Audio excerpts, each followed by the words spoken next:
This is the Kindy Rockstars Podcast, Season 5. Bringing you incredibly talented singers, artists, creators, and producers in the genre of children's music.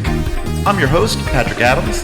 Each episode will feature songs, albums, videos, or live performances, along with great stories from the artists themselves.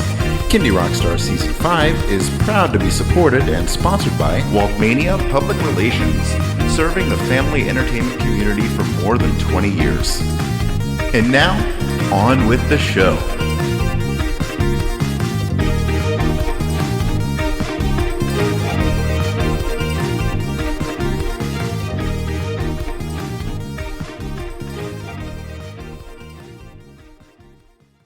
Hello, everybody. Welcome to another episode of Kindy Rockstars, and I am happy to have back on the show with me, Matt from the Relative Minors. Welcome back, Matt.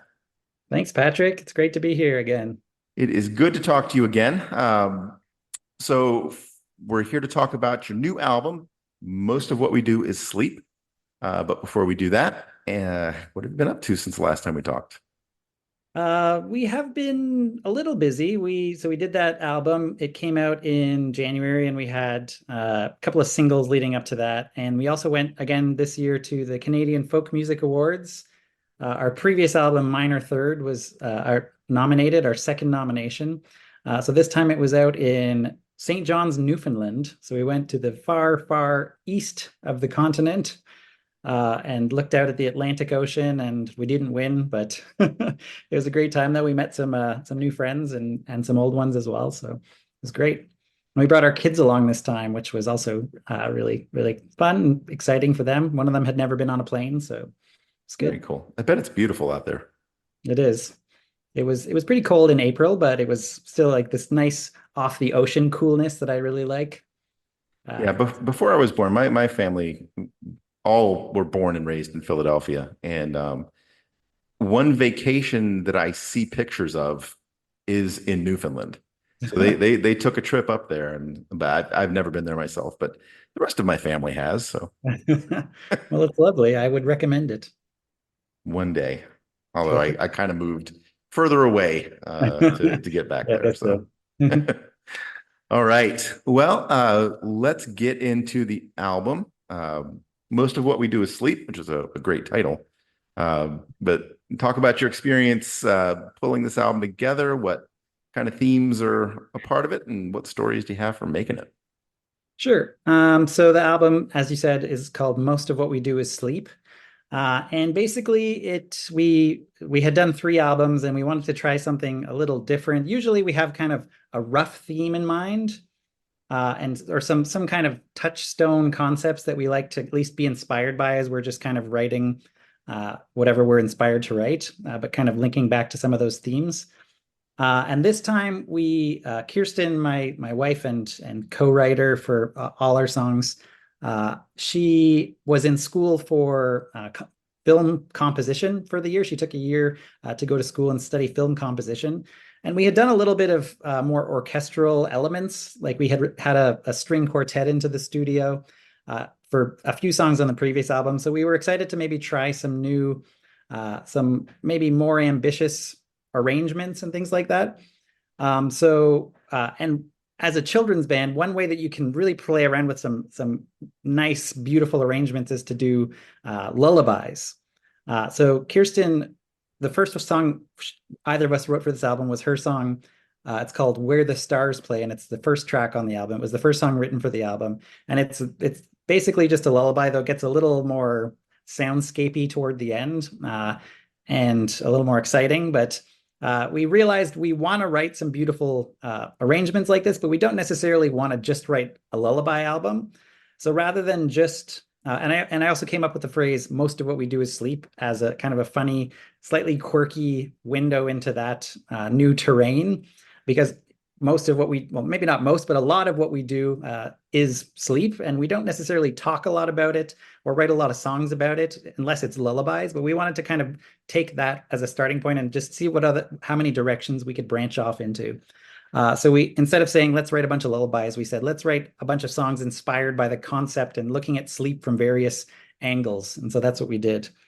And yeah, we set about just thinking about sleeping, and and we have young children, so the precariousness of sleep is comes into play often, as you know, and so yeah, there's just many things many windows that it opened that we had fun playing around with, and that's kind of how the album started coming together. Yeah. Very cool. All right. Well, we're going to feature 4 songs from the album, and we'll kick it off with the title track, Most of What We Do Is Sleep. So talk about this song. Sure. So even though it's the title track of the album, it was actually one of the later songs that we wrote. We usually have a title track or a concept track of some sort that's kind of like the track of the album. It doesn't necessarily always feature the album in the lyrics or anything like that, but it's kind of like this is the song. Like for our album Minor Third, the kind of concept track was Third Time's a Charm. You see the overlap there. So this time we thought, okay, it's a great phrase. We'll write a song called Most of What We Do Is Sleep, and we'll even sing the phrase Most of What We Do Is Sleep, because it is just has like a nice melodic feel to it. So the way we started writing this one is we just kind of started singing that phrase in a lot of different ways, and eventually we landed on what you hear in the song, which is most of what we do is sleep, and that type of thing. And so, but we weren't exactly sure like what the style would be. Like we tried like some dreamy pop stuff, and we tried a bunch of different feels. And ultimately we were inspired by a particular song by an artist called Sufjan Stevens. I don't know if you've heard of him, but it's this beautiful and pretty famous song that's been in a lot of films and things, called Chicago. And it's actually just the same chord progression all the way through, but it is very dynamic. It grows and gets small again, and it kind of goes in all different directions, but just sticking to these I think just 4 chords over and over all the way through for like 5 minutes. So one of the things on this album was we were wondering, we like to see like set ourselves a goal, like I wonder if we could succeed in doing this. So we wanted to do something like that, like a long song, but that just kind of sticks around the same harmonic structure all the way through. And so that's what we did. Actually, for us, it's just 3 chords and repeating throughout with a couple of minor variations. And then and we kind of built it up off of that. And because it was one of the later songs, we knew what instruments we were going to have access to. We knew we were going to have a string quartet in again. Kirsten's Lullaby, Where the Stars Play, has a harp, an orchestral harp. So we put some of that in there. We put some brass in and this type of thing. And we just kind of went nuts building up this arrangement that grows and shrinks again and really kind of progresses, even though it just kind of sticks on these same chords. And then as for the lyrical concept, we had a bunch of different ideas. What this phrase, most of what we do is sleep, what the lyrical concept we built around that might be. So we had a few different ideas, but finally we thought maybe we'll build it around this idea that sleep is one thing that we kind of all share as humans, and even as most species, they need to rest. Most species sleep. Some don't sleep the same way we do, but we all need rest in some way. So we built it kind of into like a almost global perspective. And we talk about, in each verse, we talk about a different animal.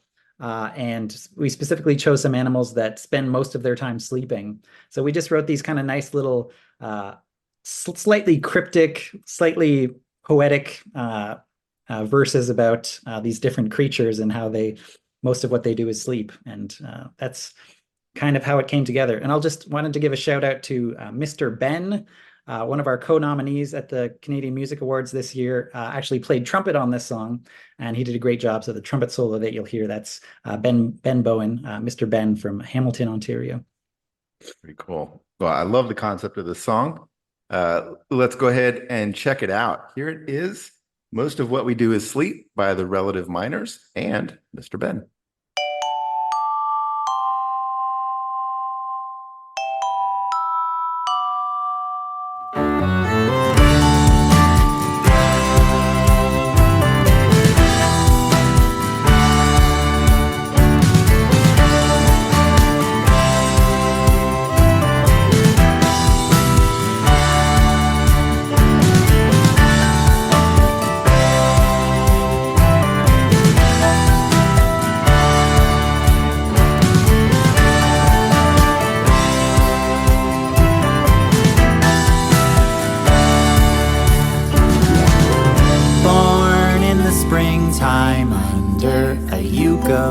Christmas tree. Her family standing by to witness history. Calmly they came to greet the new addition. Her father finally filled her in on the family tradition. He said, most of what we do, most of what we do, most of what we do is sleep.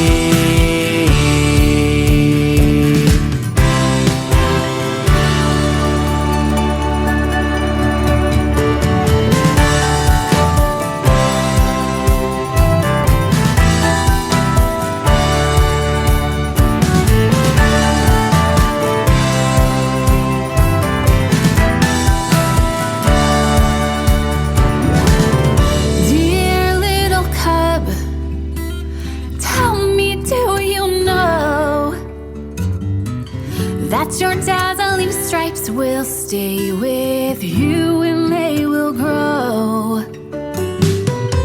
All the beauty of India reflected in those lines. Hush, little kitten, I see that sleep is in your eyes. Because most of what we do, most of what we do,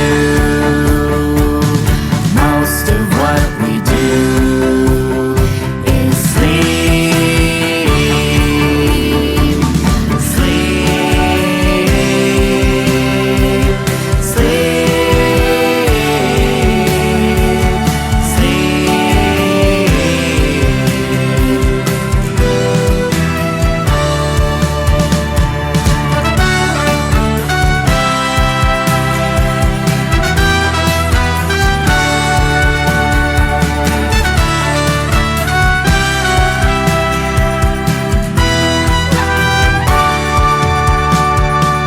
just like all the others, though he isn't quite the same, like his sisters and his brothers, he will answer to a name. He lets out a cry before the dawning light. His father holds him close and whispers this throughout the night. Most of what we do, most of what we do, most of what we do is sleep. Most of what we do, most of what we do, most of what we do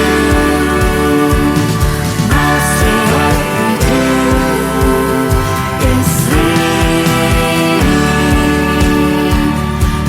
sleep,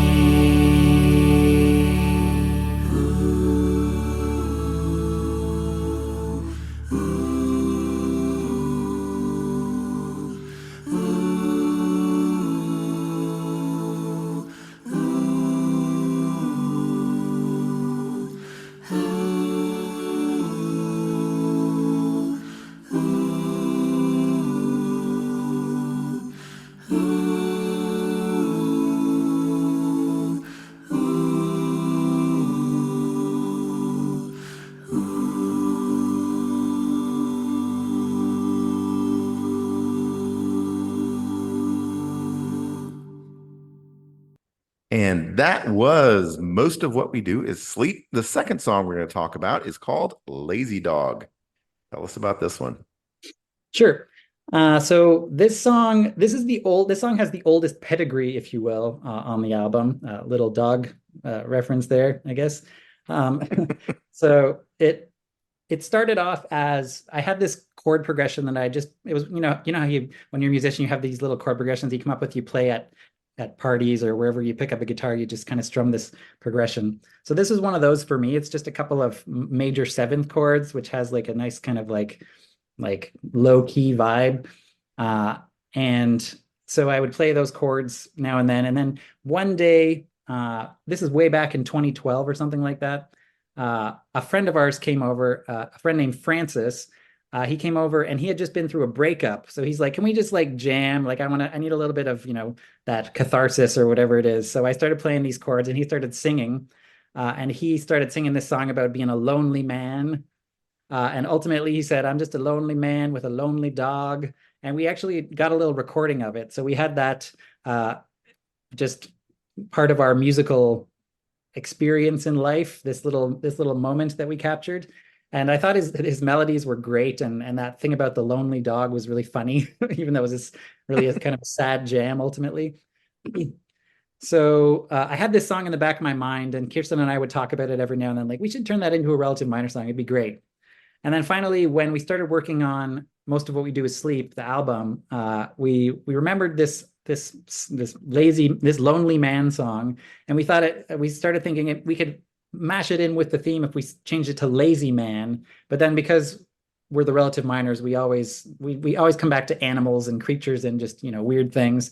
So we, instead of lazy man, we changed it to lazy dog, which is just inherently funnier than a song about a lazy man. So we Kirsten and I got together one day, and again we actually recorded the writing session the writing session that we had. And it's kind of funny to watch back, seeing us really working as a team, kind of writing eye to eye.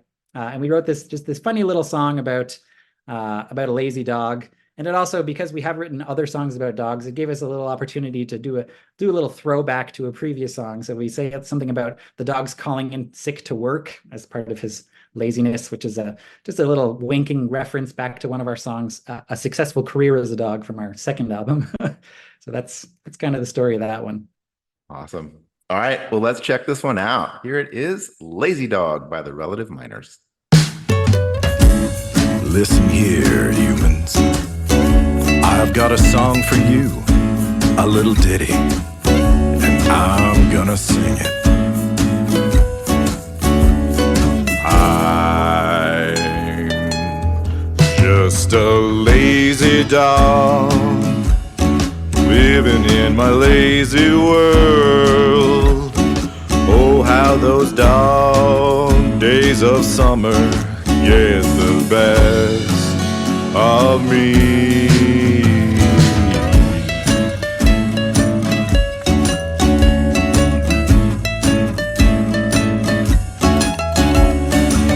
Don't wanna fetch, don't wanna go to the park. I don't wanna shake a paw, just wanna sleep in the dark. They say my snore is worse than my bark. Yeah.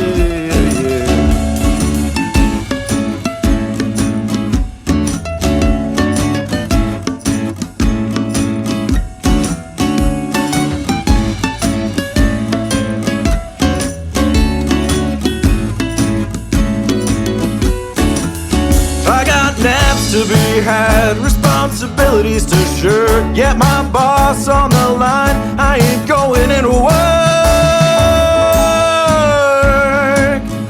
I'm just such a lazy dog. But when the mood is right, I'll sing through the night to you, just singing the blues. And I say, I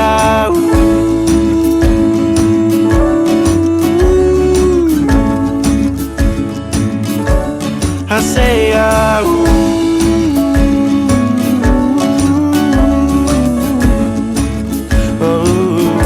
play that trumpet for me, Andy.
And that was Lazy Dog.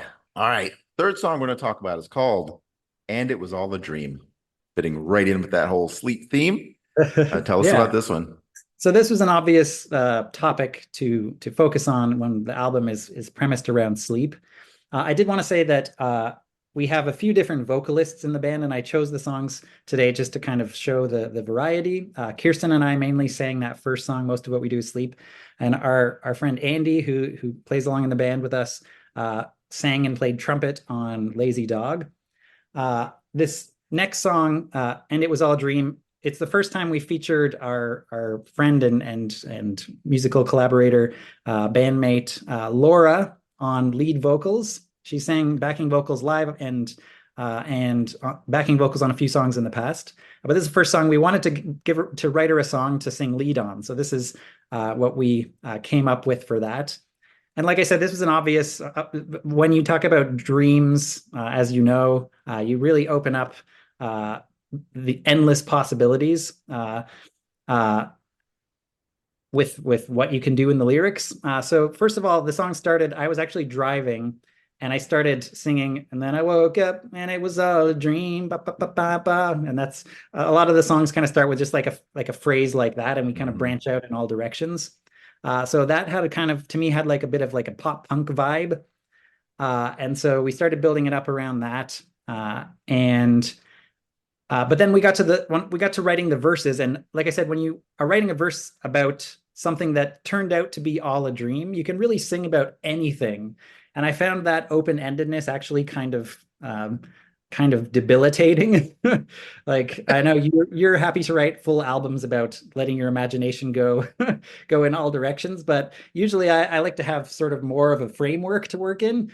And this one, it was just so open-ended. So it took a while, but we always, like I said, come back to creatures and weird animals and things like that. So we wrote one verse about shark and one verse about an octopus or squid, I guess. And that's the lyrical. That's as far as I could go in just open-ended imagination. But then when we got, I often like to include when you're writing funny songs, when you get to the bridge, it kind of is a chance to take the joke one step further. So we had a funny premise, like this weird thing happened, and then I woke up and it was all a dream. And then I'm always thinking, like, how do we take this comedy one step further in the bridge and maybe break the fourth wall, or just mention how absurd this whole thing is and kind of go off the rails a little bit. So what I did for the bridge of this song that I mainly wrote was. I basically kind of had a bit of an existential crisis, which is always a nice thing to do in the middle of a children's song, I guess. But because we're talking about dreams, I kind of went a little bit The Matrix, and I said, but then how do we know that this isn't a dream? That me talking to you now, right now, Patrick, how do we know this isn't a dream? We don't really have a way. Inception. Yeah, Inception for sure. So we said, I had like a spell we're under, I start to wonder if anything is real. It's very kind of a bit wacky and absurd. And then we bring it back and just go to the big finish with the chorus again, and everything's fine.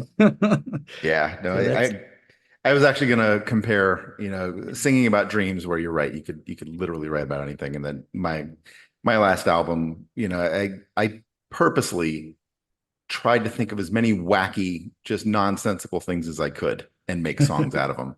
And that to me was liberating, because my first two albums were, about travel and adventure. And those are, pretty kind of set in stone, and you try to find a variety of those. But yeah, when you can just like, okay, I can make a song about this. Now I've just got to like make it make sense somehow, even if it's ridiculous. So yeah, I meant to say I appreciate that you did a song about time travel this time, because your previous album, Travel Time, every time I saw it, I read it as time travel. I was like, oh, he doesn't have a time travel. Oh wait, no, it's travel time. So I was glad to see, to hear that one. Now that you mentioned that, that's right, travel time and time.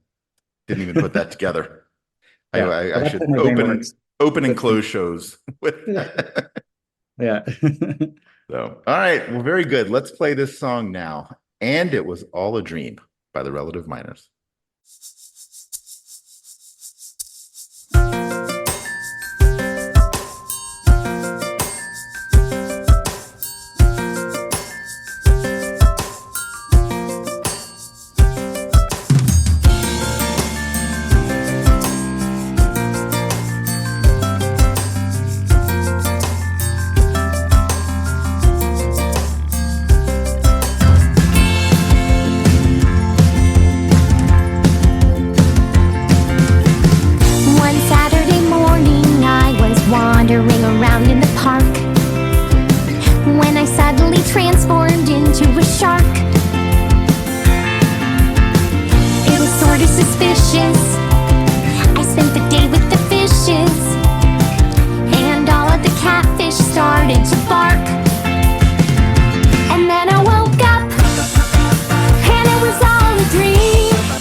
kitchen just to grab a glass of water to drink, when I noticed a squid had moved into my sink.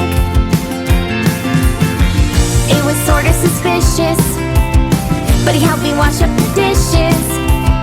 But now my cups and my plates are covered in ink. And then I woke up, and it was all a dream. And then I woke up, and it was all a dream, dream, dream. And now I can't remember the circumstances or places that I've been. 'Cause when I woke up, oh, it was all a dream. It's as if we're living on the border of reality, oh no. It's enough to shake you up and disorder your mentality. Well, the best defense is to use your senses to see and hear and feel. But like a spell we're under, I start to wonder if anything is real. And then I woke up, and it was all a dream. And then I woke up, and it was all a dream, dream, dream. And now I can't remember the circumstances or places that I've been. 'Cause when I woke up, well, it was all a dream.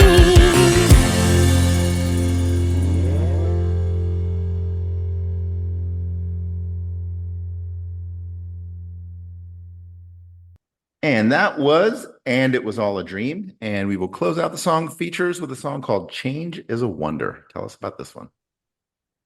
Okay. I said when I talked about most of what we do is sleep that we sometimes like to set ourselves a goal. Like, can we do the same 3 chords for 5 minutes is the goal that we had for that one. For me, the goal for this one was to see if we could do a very simple acoustic and vocal songs. We haven't really done that at all. We like to throw a lot into our songs. So I was wondering if we could do just a simple, minimal guitar and vocal song.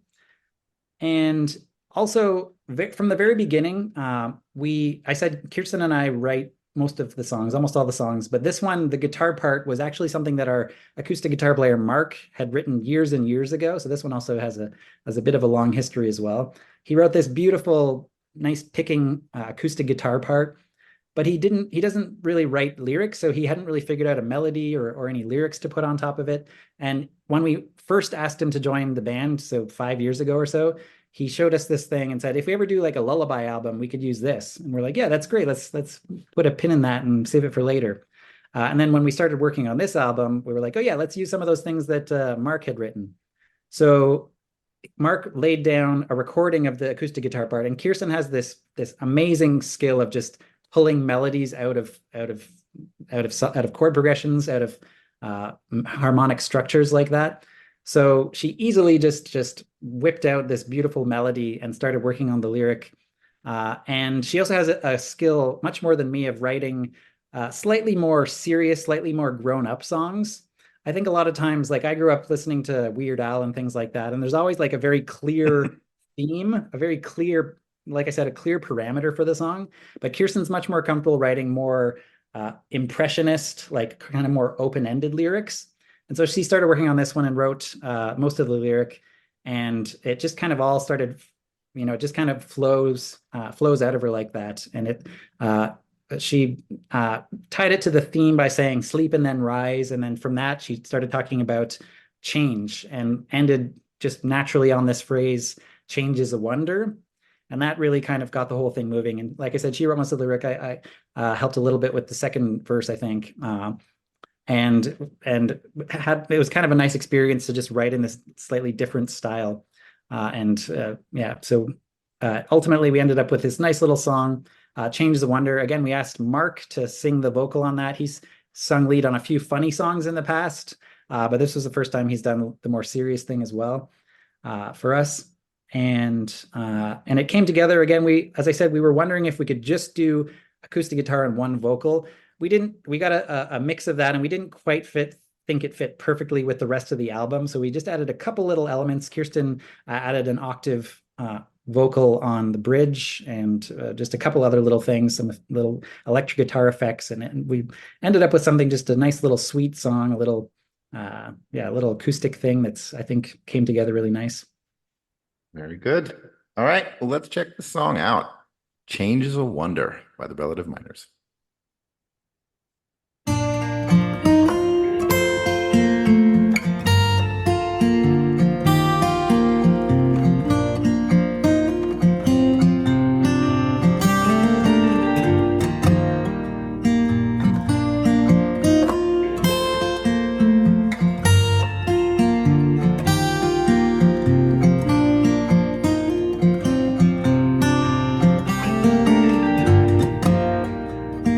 Sleep and then rise. The light hits your eyes and you feel the world turn. Change is a wonder. Butterfly wings, winter to spring. Change is a wonder, a wonderful thing.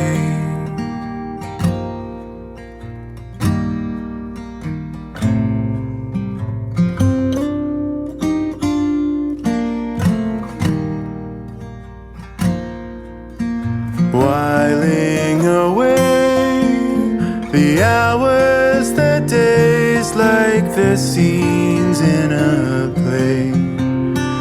Change is a wonder, from X's and O's and hand-me-down clothes.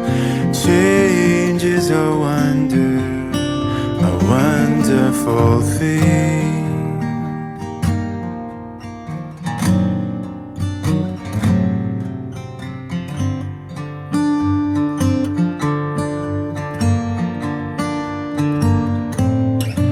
Every whisper in the wind starts out slow. It comes and it goes. The rhythm she knows, it's changing, waiting. It's a wonder.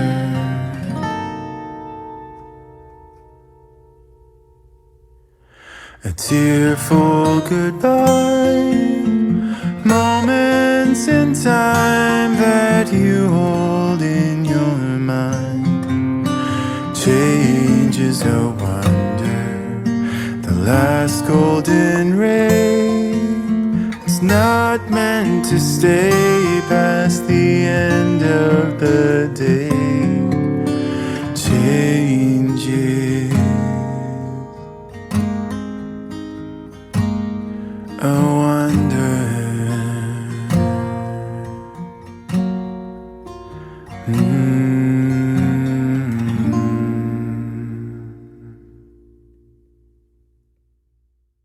And that was Change is a Wonder. The album is called Most of What We Do Is Sleep.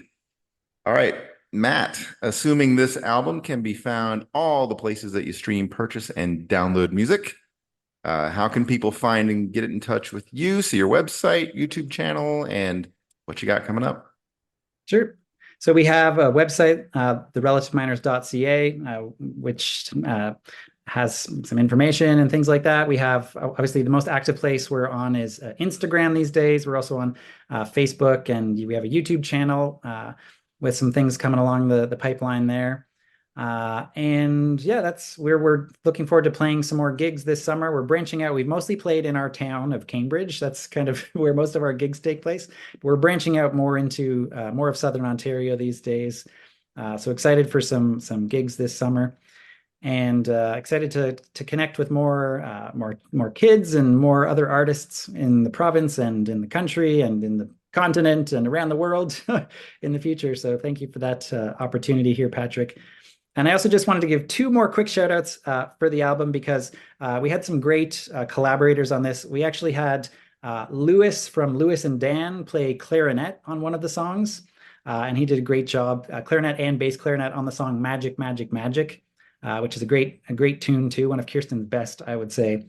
So check that out. And then a recent interviewee of yours, actually his brother. So you had my friend Christopher on the podcast recently. His brother Martin played a bunch of saxophones on one of the songs. So that song is called Teddy Bear. So check that one out too if you have the chance. Awesome. And thank you to those guys. Yep. Well, Matt, thank you so much for coming back on the show. Thank you for being a good friend of the show. And I wish you all the best. And we'll see you maybe at the next album. Yeah. Can't wait. All right. Talk to you again soon. Yeah. Bye.